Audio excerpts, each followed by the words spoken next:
This is Meghan Markle admitting that the marriage is in trouble, because as soon as she says she wishes her husband could feel less burdened by the past and more present in the life they've built together, suggests that's not a happy life. It's another new low. Another new low. Just when I thought it couldn't get any worse this week, Meghan Markle has only gone to People magazine to brief against her own husband.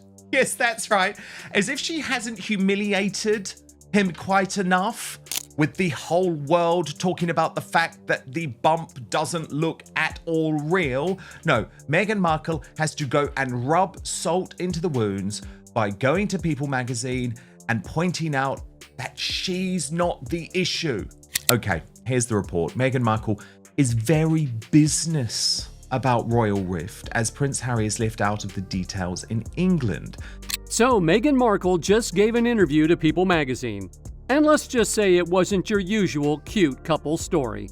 It actually had people scratching their heads and wondering whether Meghan and Harry's marriage is crumbling.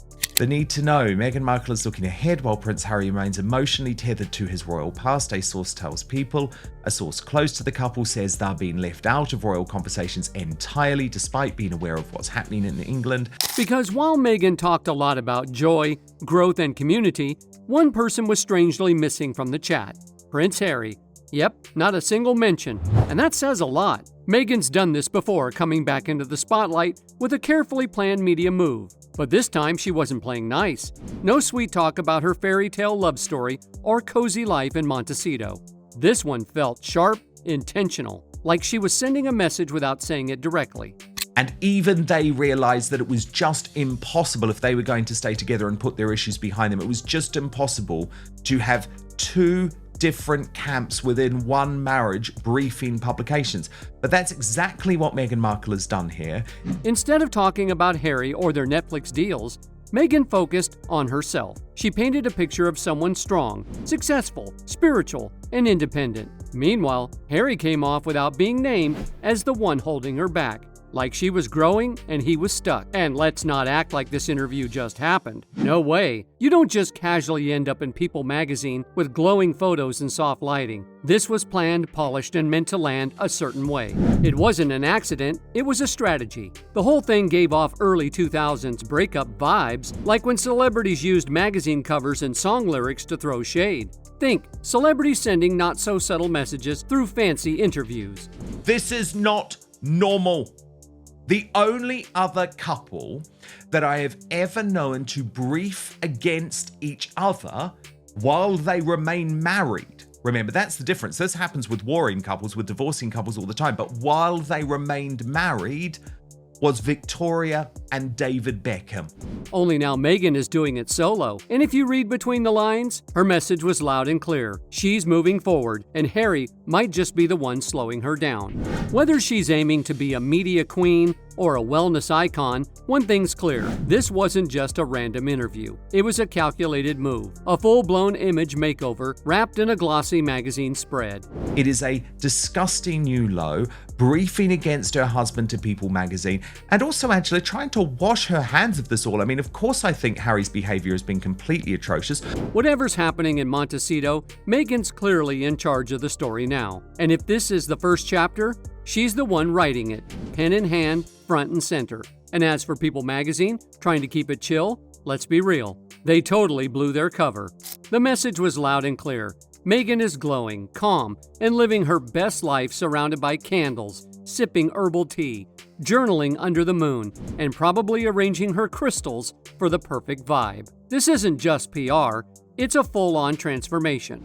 And Harry, nowhere to be found in the picture. The article practically turns Meghan into some peaceful goddess living her best California life, while Harry is shown as someone who can't move on from his royal drama. He's like a guy still waiting by the phone for a text from the monarchy that's never coming. This is another part of her plan, isn't it? Mm-hmm. Because she can be so ghastly about her husband. Even though Meghan never directly says anything harsh, you can almost hear the frustration. I lit the sage, bought the dream house, gave up the royal life. What more do you want from me, Harry?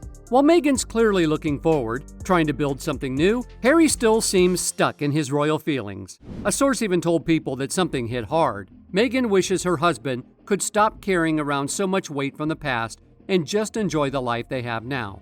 A source says that Meghan is focused on the future while Harry has one foot in the past. At first, that sounds sweet, like a caring wife being supportive. But when you read it again, it hits differently. It's not just a nice comment, it's a subtle warning. It basically says, he's not okay, and I'm tired waiting for him to be. Let's not forget, this is the same couple that gave us that intense Oprah interview and sold their big freedom from the palace story, complete with chickens, book deals, and a shiny new start. But now, if Meghan's out here saying, I wish he could be more present, it kind of hints that the fairy tale didn't turn out exactly how she had hoped. And the wildest part? Meghan never has to say anything directly. She just drops a quote here, a soft suggestion there, and boom, the message is loud and clear. It's like whispering, but the whole world hears it. So now we've got this picture. Meghan, the calm and graceful queen of wellness, glowing in linen and sandals. And Harry? He's left looking like the sad prince who's still lost in a royal fog. When it comes to telling their side of the story, Meghan's clearly ahead. This round totally goes to her, with a candle burning and a diffuser in the background. We have found out that it's Harry who does to do the dirty work, really, for them. And she pretends she doesn't know, or she's never heard of this, or she just moves on. She's never at fault. And actually, to put herself down as she's wonderful because she looks ahead and Harry looks to the past. If you really want to get why Harry's feeling so lost these days, you have to rewind to when he dropped his book, Spare. That wasn't just a quiet little memoir. It was more like lighting a match and tossing it into Buckingham Palace. He didn't just tell his side, he let it all out. Raw, emotional, and brutally honest. It honestly felt more like a therapy session than a book. But instead of talking it through in private, Harry shared it with the entire world and made millions doing it. And he said that he thought Charles should be a good dad and make the first move. This is a family rift rather than a constitutional rift. I'm absolutely astonished because actually, if you've got a father and you've been incredibly rude to him. He didn't hold back either. He painted King Charles as cold and distant, said his brother William had anger issues and was jealous. He even shared a story about William getting physical with him. And Camilla? He basically accused her of using the media to boost her image by leaking private family details. And you don't sort of feel that you've been absolutely as ghastly as you can be and not told truths all the time, that you should be the person that hears his father say, I'm so sorry, let's get together. I don't believe that in 1 minute. I think it's Prince Harry, who actually has to apologize hugely because of all the nasty things he said. If anyone thought the royal family was the perfect fairy tale, Harry burned that picture to the ground and then went on a press tour to make sure we all saw the ashes. So now, when he's surprised that he's not getting updates about his dad's cancer or left out of family chats, well, come on, it's kind of like telling off the bride the night before the wedding and then acting shocked when you're not invited. And King Charles's cancer diagnosis and Harry's recent public plea, insiders say reconciliation remains stalled by a lack of trust. And Meghan, she seems like she's over it. No more emotional interviews, no more dreamy talk about healing things with the royals. That chapter's closed for her. She's not playing the sad, misunderstood Duchess anymore. Emotionally, she's checked out, and she's not coming back. From where we're sitting, it looks like Meghan has moved on, maybe even leveled up. She's busy building her image, diving into lifestyle projects, and keeping things polished and on brand. Meanwhile, Harry's still stuck in the past, trying to make sense of everything that went down with the royals. Which, right, Meghan Markle and Prince Harry are united in their support of each other, but they view the deep divide with the royal family from different perspectives. Now he's kind of in no man's land. He's been shut out by his family, and Meghan doesn't seem like she wants to keep rehashing the drama either. That strong united front they once had, it's starting to crack. She's not faking it anymore. No camera-friendly hand-holding or fake smiles. Meghan's moving forward, probably thinking, I told you not to publish that book. The difference between them now, it's huge. Harry's still tangled up in the past, trying to sort out what went wrong. Meghan, on the other hand, is already a few steps ahead, calm, collected, walking barefoot through her California garden like she's on a wellness retreat. Sure, Spare made headlines and sold like crazy, but what did it really cost Harry? Maybe more than he expected. His family, their trust, and possibly even that picture-perfect future he was hoping for. You can't drop a bombshell like that and expect everything to go back to hugs and tea afterward. Behind all the magazine covers, the Netflix shows, and those well-edited photos, there's a harder truth. Meghan and Harry may live in the same house, carry the same titles, and share a brand, but emotionally, they're living on different planets. A source close to the couple tells People they're aware of everything going on in England, but they're being left out of the details. There's clearly no trust. Meghan, who is focused on the future, while Harry has one foot in the past, is very business about it, the source says. Let's start with Meghan. She's always a few moves ahead. While others are reacting, she's already working out her next brand deal, her next big moment. She's focused on growing her image, building her empire, and staying in control of her story. She's not just surviving, she's making it all look effortless. Now Harry, sure, he's moved out of the palace, but emotionally he's still stuck there. He grew up breathing royal tradition and duty, and that's not something you can shake off overnight. He may be in Montecito now, but deep down, it feels like he's still wandering the halls of Windsor, trying to figure out who he is now that he's no longer the prince he used to be. That's why Spare didn't really feel like a normal book about someone's life. It felt more like a loud emotional outburst. Harry wasn't trying to peacefully wrap up the past. He was trying to let it all out, raw and unfiltered. And sure, venting can feel good for a minute, but it doesn't mean you're actually healing. It's just letting the steam out, not fixing the engine. Of course, Meghan is very business about it because this isn't her family. She always hated them. She never had any intention to make it work. And we know that she doesn't even give a damn about her own flesh and blood. So why is she going to care about Harry's? It's very easy for her to be businesslike about it now that she has isolated Harry from his relatives. Now that the chaos has calmed down, Harry seems stuck. He's not part of the royal family anymore. But he's not just a regular guy either. He doesn't have a clear role or purpose. He's kind of just floating, stuck between who he was and who he's supposed to be next. Meanwhile, Meghan, she's already making moves towards her future. And here's where things get tricky. Meghan doesn't seem to treat Harry's pain like something that needs love or patience. Instead, it feels like she sees it as something in the way, a problem that needs fixing. For her, it's all about moving forward, building something new, creating her legacy. But Harry's still haunted by everything that happened. His past still hurts, and sometimes he even talks about it publicly. Of course. I mean, it's absurd to think that anybody in a marriage feels the same passion for their other person's family as the person does themselves, This isn't just two people handling stress differently. It's a big gap between how they see the world.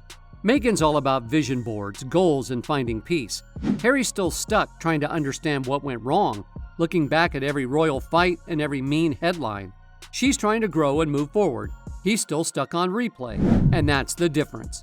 It's not just hard, it's dangerous for their relationship. How do you move forward as a couple when one person is constantly looking backward? Meghan seems to be running ahead, chasing a new identity, maybe a lifestyle guru, maybe the next Oprah of Montecito. And Harry?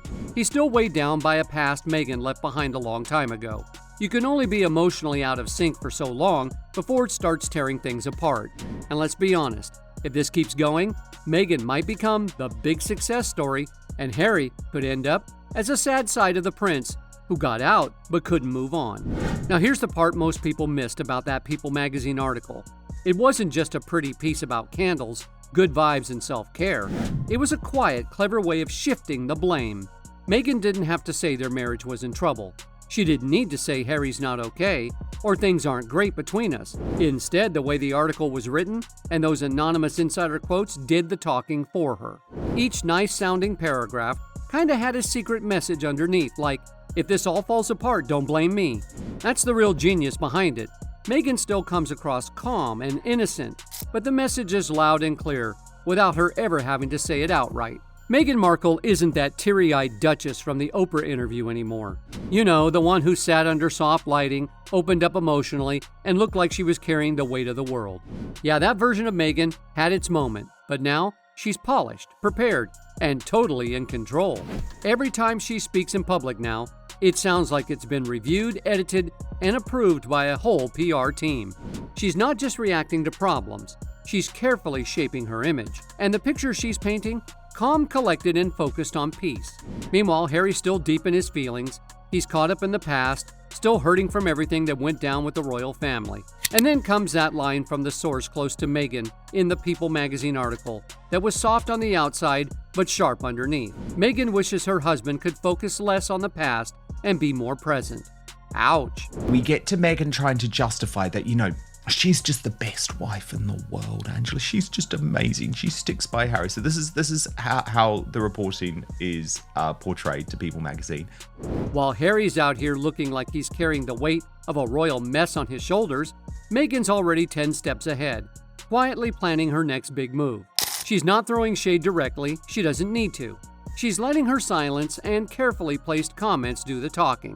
When Meghan doesn't even speak to her own family, it's not surprising that she's emotionally distant from Harry's either. And honestly, this calm, I've done my part attitude works. People eat it up. It makes her look strong, mature, and tired of dealing with the emotional messes that aren't hers. It shifts the attention. Suddenly, she's not the problem, Harry is. He's the one who seems stuck. She's the one rising above it all. Through it all, Meghan stands firmly by Harry's side, supporting him through his ongoing lawsuits and the painful rift with his family. But an insider says Meghan wishes her husband could feel less burdened by the past and more present in the life they've built together. The rift between Prince Harry and his father, King Charles, is 5 years deep and remains one of the most painful fractures in Charles's reign. But underneath that calm surface, it's all very strategic. Meghan isn't just backing away from the drama. She's gently guiding public opinion to see who's really struggling in this relationship. Spoiler, it's Harry. So when the rumors turn into real headlines and their marriage hits a rough patch, publicly, Meghan will already be prepared. Her version of the story will be polished and ready to go, like a carefully edited goodbye letter with just the right amount of distance and poise. It's like she's leaving a sinking ship without even getting her shoes wet, thanks to some perfectly placed insider quotes and subtle hints.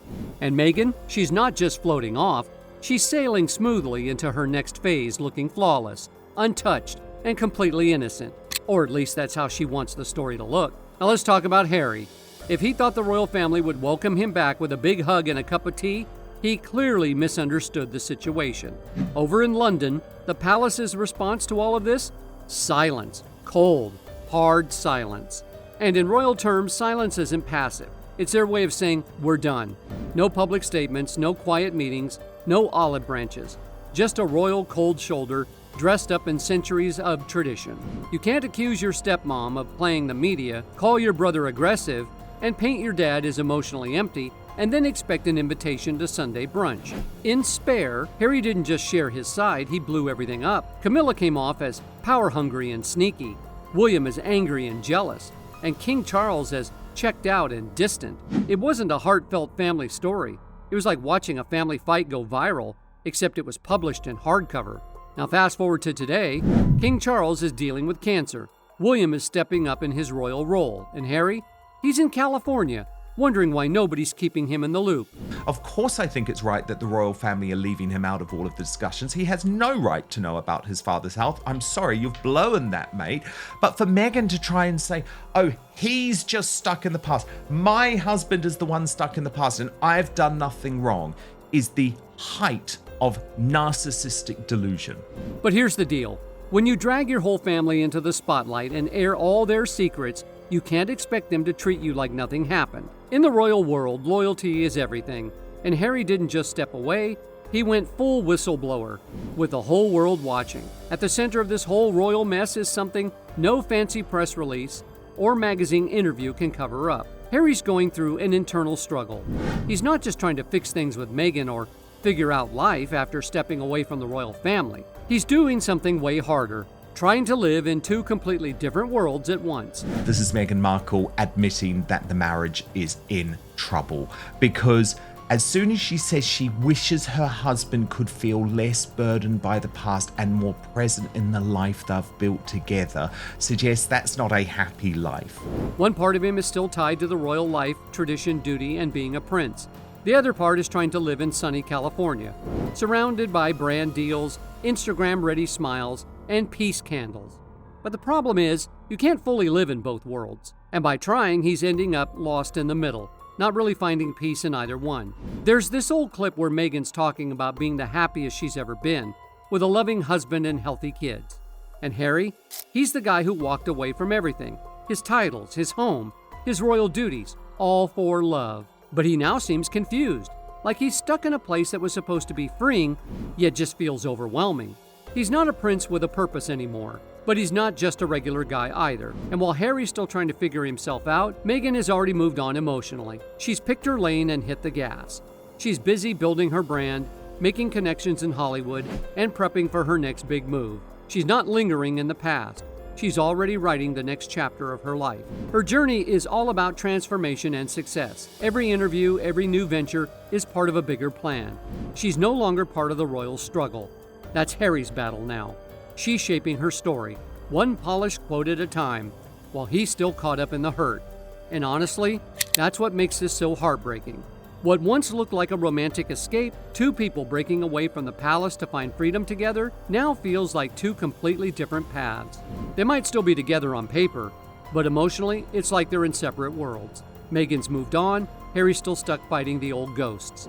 You can see Harry's pain everywhere in the lawsuits, in the interviews, even in the pages of Spare. But pain alone isn't enough to fix a relationship, not when your partner has already emotionally left the battlefield. There's a moment where Meghan talks about her new show, Confessions of a Female Founder, and it's clear she's building her own empire. She's focused on growth, success, and rewriting her own story. This doesn't feel like a love story anymore. It feels like the final few pages of one. Every quote in the press, every red carpet smile, every quiet source in a magazine, it's all pointing to one painful truth. Even fairy tales can fall apart under real-life pressure. And when two people are living in completely different worlds, it usually doesn't end with a fairy tale. Just two people slowly drifting apart. Meghan didn't just drop a hint that she's over it. She packed up, moved on, and didn't look back. While Harry's still standing there confused, trying to understand how it all fell apart.